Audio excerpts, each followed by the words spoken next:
On this channel, I will mainly discuss Taoism, but these principles are applicable no matter which path one chooses. We always rely on an external path, but they are actually means to discover and progress on our own path. Each person has their own unique journey. Here are 5 principles that allow us to integrate the external and internal paths. Principle 1. Experimentation. Mental understanding alone makes little sense for several reasons. The first reason is that even if we seek understanding, true comprehension only comes from experiencing the thing. We can learn all the theory about driving a car, but we will only know how to drive when we actually get in a car. What if a driving instructor had never been in a car before? That seems unthinkable, yet some find it normal to teach what qi is without having experienced and practiced it. The second reason is that it's a tremendous waste, akin to buying a tool we never use. The purpose of teachings in all traditions is to facilitate our evolution. In Taoism, there is a very physical and tangible aspect, so it's quite easy to put it into practice. But there are also more spiritual aspects, and the same applies to them. Even when things seem abstract or beyond reach, it's important to seek the practice. However, this isn't something simple. It's something that will have an impact and might disrupt things a bit, but that's what we're looking for. The goal is the transformation of the self. Principle 2. Translate. It's important to translate using your own words. Reformulate with your own understanding at the moment. Don't get stuck on a point that's causing a blockage. The texts are written by masters who have reached very high levels, so it's normal that they might not always be relatable. The mistake would be to think that we change the texts because we are superior to the masters. That's not the case. On the contrary, it's because we know we're not yet at their level of evolution that we adapt the texts to our current level. Using your own words is important.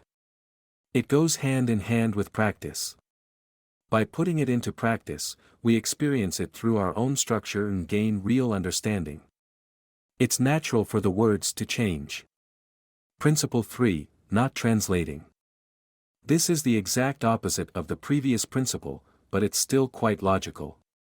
The texts are thousands of years old and have been written and updated by masters. They are precious and must continue to be transmitted as they are. So, there are 2 distinct parts: translating with your own words and your own experience. Preserving the texts in their purest essence. Both are important and have different purposes. Even when transmitting both, they are important. Sharing your experience and point of view can lead to better understanding and offer a different perspective. But it's also important to transmit the original texts without changing a single line. Principle 4. Evolving. It's important to continually evolve what we take as true. And that's why it's essential to keep the original texts, so that we can constantly question and reevaluate our interpretation. Practice changes the being, so it's natural for our vision of the texts and our interpretive principles to change as well. It's when they no longer change that we need to ask ourselves questions and wonder if we're not stagnating. Principle 5. Leaving room for the unknown.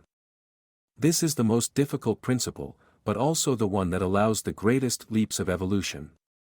It involves acknowledging as possible something we believe to be false or don't believe in. To experiment with it and verify if it's the case. The problem is that most of the time when we do this, we do it half-heartedly. We don't really experiment, we just confirm our belief. See, I was right, it doesn't work. To truly verify, we need to fully engage.